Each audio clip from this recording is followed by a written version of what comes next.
किसानी संघर्ष के चलते किसानों को लगातार जन समर्थन मिलता जा रहा है और लोगों का साफ तौर पर कहना है कि वो किसानों के साथ हैं। इस पर अपनी प्रतिक्रिया देते हुए भीम आर्मी के प्रमुख ने पठानकोट पहुंचने पर कहा कि केंद्र सरकार की भाजपा सरकार किसान विरोधी है और अगर ये कानून खारिज नहीं हुए तो आने वाले 10 सालों में भुखमरी बढ़ेगी। उन्होंने कहा कि ये सरकार पूंजीपतियों को फायदा देने के लिए किसानों के हक को खाना चाहती है और इस संघर्ष के दौरान 30 किसान अपनी शहादत दे चुके हैं, लेकिन इस सरकार को उन शहीद हुए किसानों के परिवारों की चीखें नहीं सुनाई दे रही, जिससे साफ होता है कि सरकार इन कानूनों को खारिज करने संबंधी गंभीर नहीं है।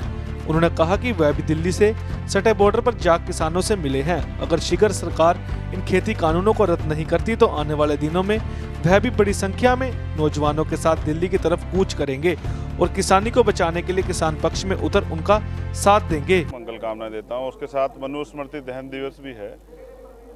आज मानव मानव एक समान जो है मानवता के संदेश के लिए बाबा साहब ने 25 दिसंबर 1927 को मनुस्मृति जलाई थी, तो उसके लिए भी जो पूरे देशवासियों को मंगल कामना देता हूँ। सर, किसानी संघर्ष चल रहा है, उसमें काफ़ी पिछले 1 महीने से किसान जो है वो संघर्ष पर बैठे हुए हैं, लेकिन अभी तक कोई भी हल निकलता हुआ नहीं दिख रहा। सरकारें जो है वो अभी तक अड़ी हुई हैं कि हम संशोधन नहीं करेंगे, बिलों को खारिज नहीं करेंगे, जबकि किसान कह रहे हैं अगर हमारे देखिए, सरकार जो है केंद्र की भारतीय जनता पार्टी की सरकार पूर्ण रूप से किसान विरोधी है, देश विरोधी है, पूंजीपतियों की एजेंट सरकार है जिसने किसानों का हक डकारने के लिए बिल लाए हैं।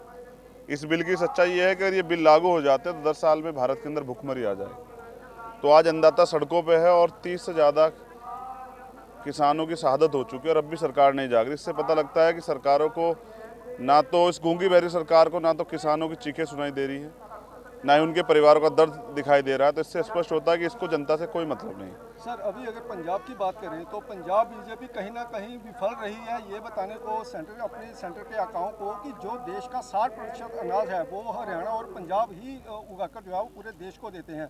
अगर जिनको दर्द होगा चिल्लाएंगे वही, चाहे या सारे दुनिया।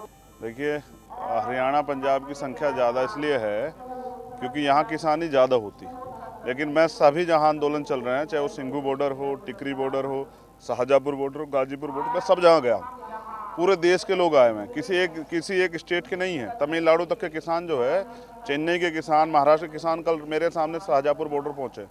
और किसानों, आप समझिए कि ठंड माइनस के करीब जा रहा है टेम्परेचर। ऐसे टेम्परेचर में भी अन्नदाता वहाँ बैठा है। तो देश के हुक्मरानों को सोचना चाहिए, इतनी तानाशाही देश के लिए हठधर्मी गलत है।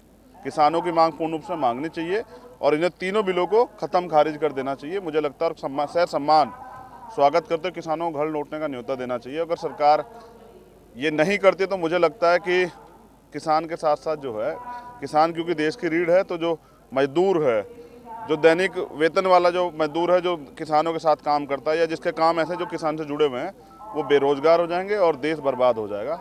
तो जिस देश का किसान खुशहाल नहीं होता, देश कभी खुशहाल नहीं होता। हम लोग किसानों के साथ हैं और मैं पंजाब आया हूँ, अगले 3-4 दिन पंजाब रहूँगा और ज़मीनी लेवल पे मजदूर किसान एकता को मजबूत करूँगा और इतना भाईचारा यहाँ हम लोग तैयार करेंगे कि सरकार, दिल्ली में बैठी सरकार की टांगें जो हैं वो कांप जाएंगी।